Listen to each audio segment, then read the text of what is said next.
everyone. I am so thrilled that my husband has agreed to do a podcast episode with me today.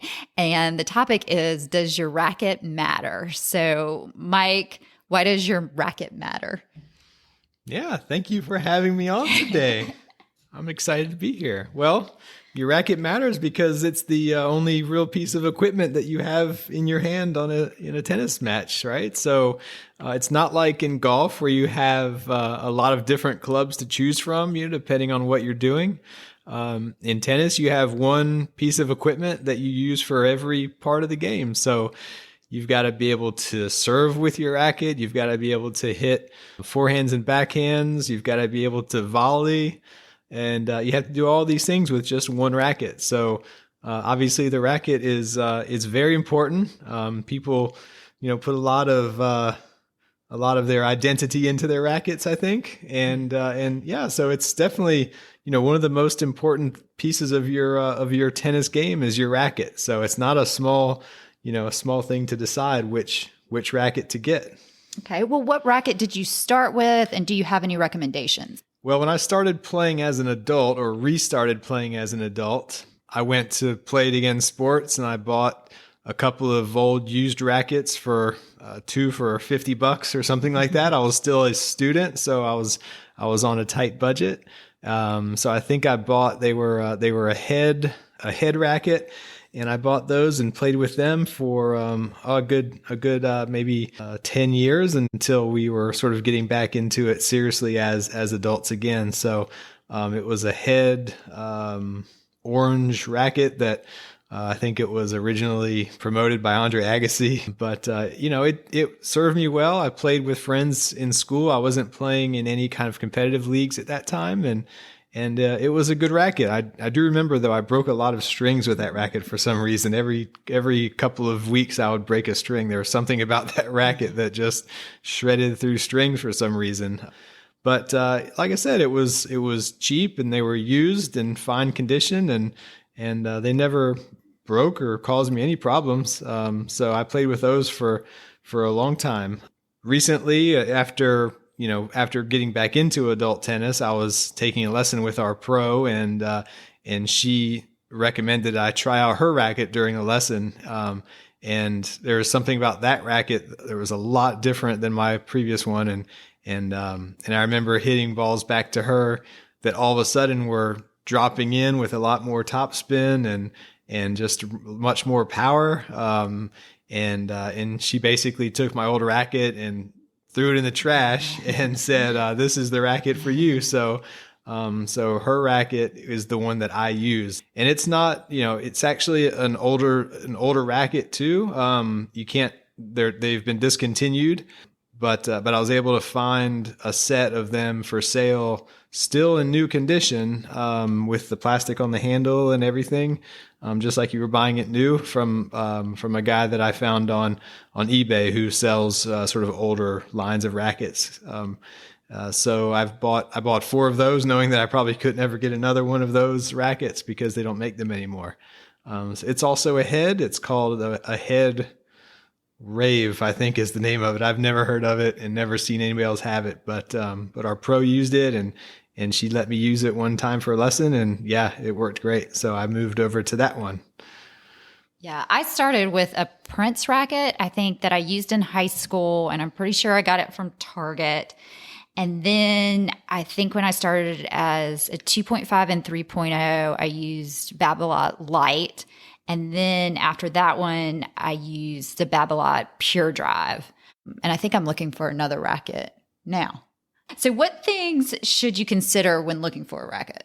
Yeah, there's a lot to think about, right? So some of the main specs that people look at in shopping for rackets are the size of the racket head. That's kind of the first obvious thing. Bigger head sizes are more geared towards beginners or people who need sort of extra power. I guess the bigger frame sort of gives you a lot more power. You don't have to swing quite as hard and have quite the best technique. You usually have a bigger sweet spot.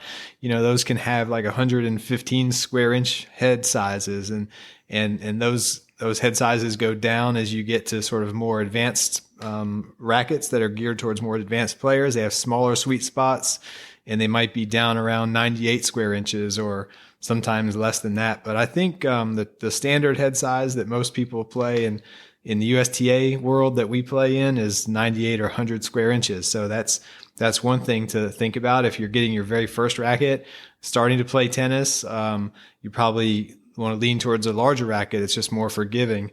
And then as you develop your skills and consistently hitting the sweet spot, maybe you get a smaller head that's more dialed in with a smaller sweet spot. But when you hit that smaller sweet spot, it's really, really clean, right? Mm-hmm. So that's one thing to think about. And another is weight. It goes sort of similar to head size. You get a lighter weight racket are usually geared towards beginner players, and it's easier to swing a lighter racket. Then as you get to be more advanced, maybe you need a heavier racket to feel like you have a little more power to stick a harder shot. So weight is another important thing, and weight can vary from like your Babolat Light was, I think, 8 ounces, and maybe some of the heavier rackets out there now are 12 ounces or more than that. So those are a lot heavier than what I use. Yeah. And I thought a light racket was really helpful for me when I was playing really, really long singles matches. Like my singles matches would last 3 hours because every shot or every point would be 50 shots. So that was very helpful for me to have just a light racket to hold on to because I was out there so long. I think a lighter racket can be an advantage in a lot of ways. I think, at least in 4-0 where I play, some people tend to think that they need a heavier racket just because that's what the pros do. And they think of themselves as advanced players. And so a heavy racket is more like what the pros do.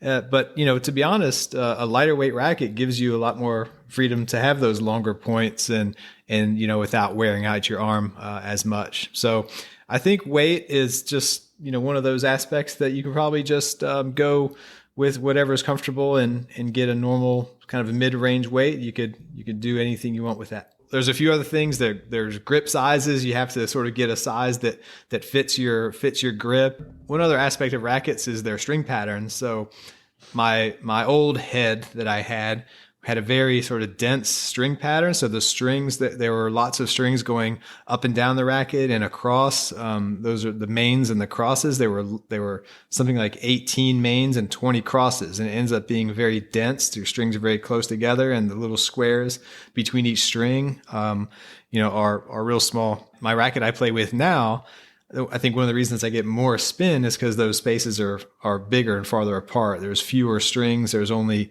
16 mains maybe and 18 crosses or something like that. So the strings are more spread out. So I think as you look at, if you want to develop more spin and you don't have the best technique like us, we're not pros. So anything that the racket can do to help you get more spin will be helpful. And I think, string pattern is an important thing to think about. A more open string pattern, I think, helps you get more spin.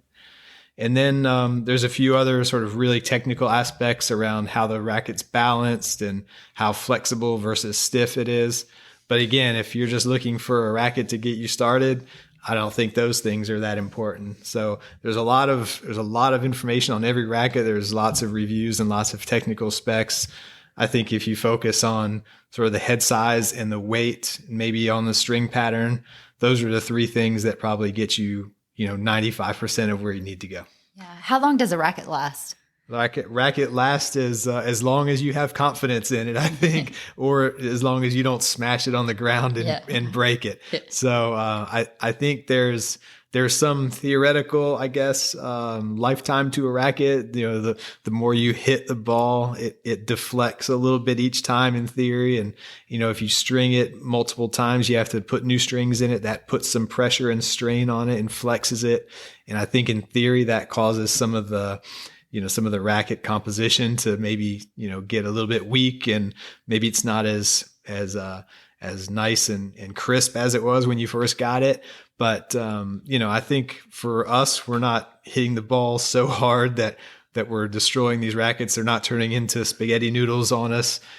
So I think pretty much as long as you have confidence in your racket, as long as you feel good about it, your racket will be there for you. I think there is something to it though. If you start losing faith in your racket and you start blaming every bad shot on it, maybe it is time for a change. So, I mean, I think you've got a really good racket. It's served you really well, but you're also coming up to higher levels, and maybe you feel like you need something different. So, I think there's no shame in shopping around for new rackets, right?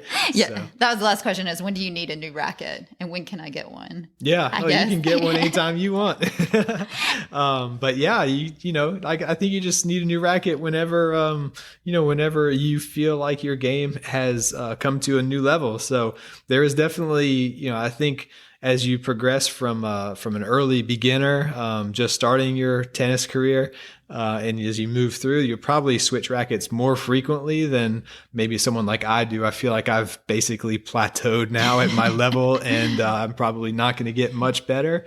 So I don't really need a new racket unless it's just for cosmetics and maybe just to try something new, try a different feel, because there are very much different aspects to every racket. They all feel very different.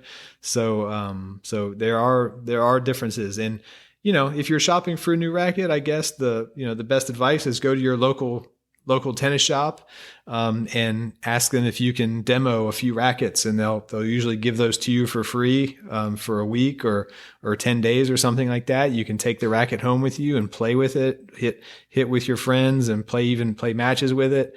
And see how it feels. And that's probably the best way to shop, is go to your local store and work with the local shop owner there. And they'll usually point you in the direction of something that fits where you are in your tennis career. So that's probably the best way to find one. Yeah. And if that doesn't work, you can always try Tennis Warehouse. They have a demo promotion where I think, what is it? You pay $20 and you can try out 4 rackets. And then that credits to if you buy the racket there. Yeah. Yeah, that works great. If you don't have a local shop nearby, or if they don't have the selection that you need, then yeah, that's definitely a good option. So yeah, there's lots of ways to search for rackets, and lots of good rackets out there. All the big companies they're all good, solid. So yeah, it's fun to search for new rackets. I think I shop even though I'm not in the market. I just like to look and see what the new paint jobs are and what the new specs are and things like that. So yeah. Well, thank you so much for doing this with me tonight. You're welcome. I'm happy to be here. Thank you. If you guys have any ideas of what racket I should get next, please email secondservetennis@yahoo.com. Thank you guys so much for listening, and hope to see you on the court soon.